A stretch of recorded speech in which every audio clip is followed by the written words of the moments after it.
Hello students, कैसे हो आप सभी। Hope so you all are fine. Welcome to my channel Shyam Devani Kirti Goyal. Please like and subscribe my channel for latest videos and updates. Students, आज हम करेंगे class 8 की English book Honey due में से chapter 3 the glimpses of past. Glimpses means झलक, past means अतीत। Glimpses of past का मतलब हुआ अतीत की झलक। This lesson has been taken from the book our freedom movement by SD Sawant. Shripati Dayanand Sawant is a published author. Published credit of SD Sawant include our freedom movement and the story of Jawaharlal Nehru. 1757 से 1857 में भारत में जो कुछ भी हुआ ब्रिटिशर्स के आने के बाद, वो सब हम इस लेसन में पढ़ेंगे। इस लेसन्स में pictorial clipping and speech bubble का यूज़ किया गया है, जिससे लेसन बहुत इजीली समझ में आ रहा है। 1857 के फर्स्ट स्वतंत्रता संग्राम का क्या कारण था? दी मार्टियर्स। मार्टियर्स मीन्स शहीद। यह कहाँ का सीन है? यह दिल्ली का एक फंक्शन का सीन है, जहाँ एक लेडी बोल रही है, this is a speech bubble and she is saying, oh my countryman. Countryman means देशवासी, वतन के लोग। मेरे देशवासी, मेरे वतन के लोग। Let your eyes filled with tears. अपने आँख में आंसू भर लो। As you recall the sacrifice of Indian martyrs. जरा याद करो। सेक्रीफाइस मीन्स कुर्बानी, रिकॉल्स मीन्स याद करना। किसकी कुर्बानी? हमारे शहीदों की कुर्बानी को याद करो और अपनी आँखों में पानी भर लो। यह स्टोरी स्टार्ट होने से पहले लता मंगेशकर का फेमस सॉन्ग, जो इंग्लिश में ट्रांसलेट किया गया है, वो यूज़ किया है।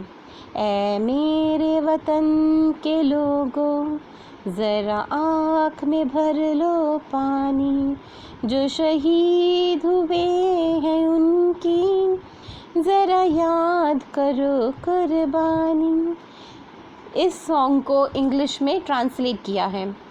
आपने तो सुना ही होगा ये song.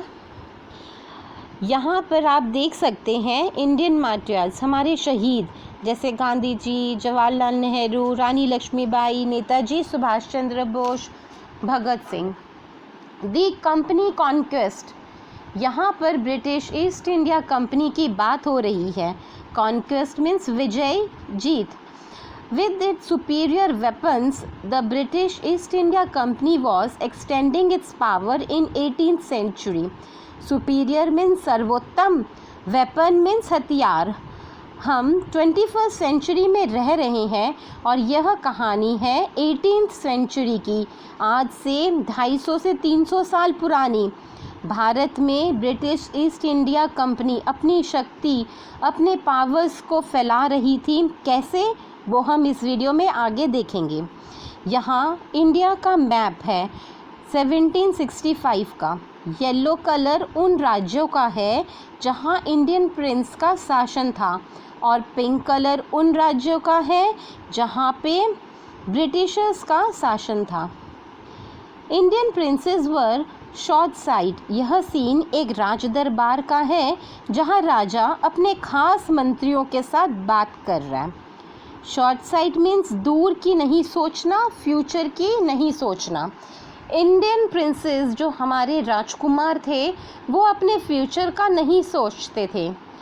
That upstart Rajbagh call the English merchant, they will help me to defeat him. पहले राजा एक दूसरे को हराने में लगे रहते थे, ब्रिटिशर्स की मदद भी लेते थे। यहाँ राजा बोल रहा है, That upstart राजबाग, वह धनी राजा, वाह। कॉल द ब्रिटिश मर्चेंट, अंग्रेजी व्यापारियों को बुलाओ। They will help me to defeat them, वह मुझे मदद करेंगे उनको हराने में। The people had no peace due to such constant fight. इन वॉर के कारण, युद्ध के कारण आम लोगों के पास शांति नहीं थी, क्योंकि इस तरह की लड़ाइयों युद्ध लगातार हो रही थी। यह एक युद्ध का सीन है। यहाँ इंडियन और ब्रिटिशर्स आपस में लड़ते नज़र आ रहे हैं। The rivalries helped East India Company and it could easily subdue the Indian princes one by one. Rivalry means शत्रुता, दुश्मनी। Subdue means दमन करना। राज्यों के बीच जो शत्रुता थी उसे ईस्ट इंडिया कंपनी को फ़ायदा हो रहा था। राजा आपस में लड़ के कमज़ोर हो रहे थे, और जब राजा कमज़ोर हो जाता, जिसके कारण उसके पास ज़्यादा सैनिक या हथियार नहीं होते, तब ईस्ट इंडिया कंपनी उस राज्य पे अटैक करता और उसे हरा देता और उसका राज्य पर कब्ज़ा कर लेता। A far-seeing ruler like brave Tipu of Mysore fought the British till he died fighting. Far-seeing means दूरदर्शी, brave means वीर। ये राजा टीपू है मैसूर के। यह दूर की सोचते थे और उनकी मृत्यु हो गई अंग्रेज़ों के साथ लड़ते लड़ते। How did Indian react to this conquest? इस सीन में प्रजा आपस में बात कर रही है कि जब अंग्रेज उन्हें हरा देते हैं ना, तब उनका रिएक्शन हम इस सीन में देख सकते हैं। थैंक गॉड, भगवान का शुक्र है। There is peace in our country now, अब हमारे देश में शांति है। पहले व्यक्ति ने बोला। नो मोर वॉर्स, नो मोर लूटिंग बाय ठग्स, और अब युद्ध नहीं होगा। लूटिंग बाय ठग मीन्स लूटमार, अब और लूटमार नहीं होगी। दूसरा व्यक्ति बोल रहा है, our destiny is linked with them. Destiny means भाग्य, हमारा भाग्य उनके साथ जुड़ा हुआ है। तीसरा व्यक्ति बोल रहा है, it is the God who send the British, भगवान ने ही अंग्रेज़ों को भेजा है। इस सीन में भी कुछ लोग आपस में बात कर रहे हैं। पहला व्यक्ति बोल रहा है, the white man has killed and dethroned our kings. Dethroned मतलब राज्य छीन लेना। यह बूढ़ा व्यक्ति बोल रहा है, इन गोरे लोगों ने हमारे राजा को मार दिया या फिर उनकी गद्दी, उनका राज्य छीन लिया। दूसरा व्यक्ति बोल रहा है, some kings were not good but after all they were of this land. कुछ राजा अच्छे नहीं थे, लेकिन वो तो हमारे देश के थे। तीसरा व्यक्ति बोल रहा है, now we have become the slaves of foreigner.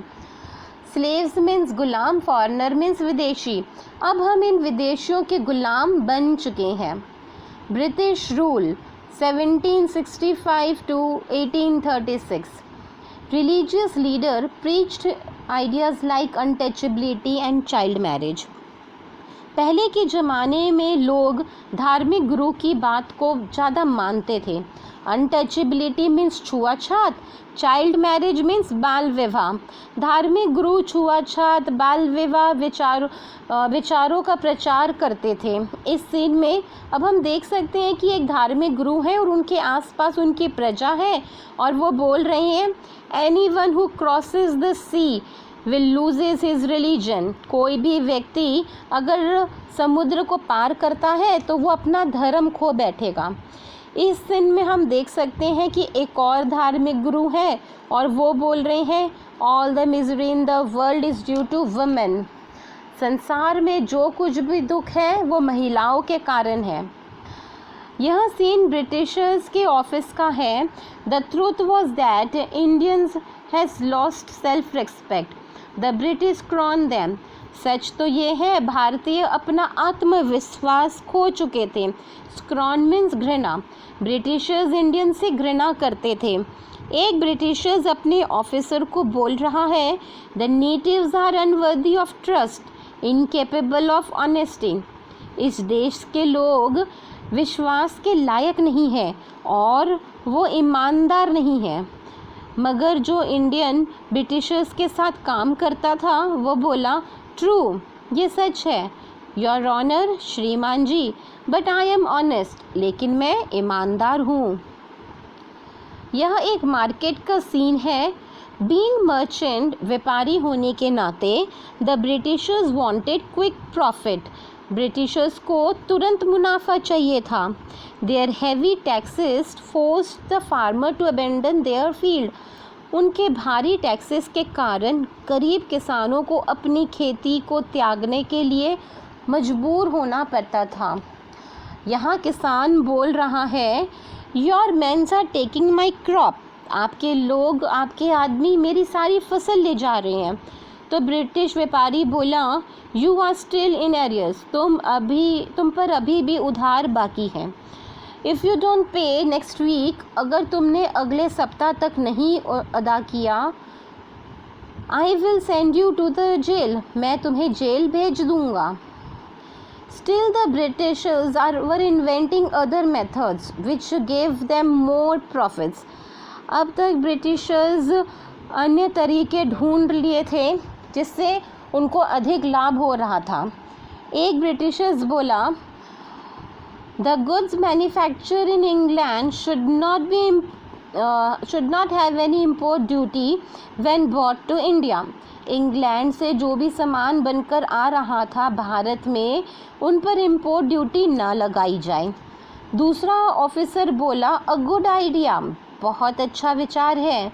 The East India company's law began to cripple Indian industries, East India company के जो कानून थे वो इंडियन इंडस्ट्री को तबाह कर रहे थे। इनवेटिवली फेमाइन्स फॉलोड, इसके बाद अकाल का सिलसिला शुरू हो गया। Between 1822 and 1836, 15 lakh Indian died of starvation. 1822 से 1836 के बीच 15 लाख लोगों की भूख से जान गई। The British policies ruined the expert artisans and their business. Britishers की नीतियों के कारण जो हमारे आर्टिशंस थे और उनके व्यापार थे वो नष्ट हो रहे थे। स्टूडेंट्स, आज हम इतना ही रखेंगे और मैं बाकी का जो लेसन है आपको नेक्स्ट वीडियो में पढ़ाऊँगी। Till then, bye bye.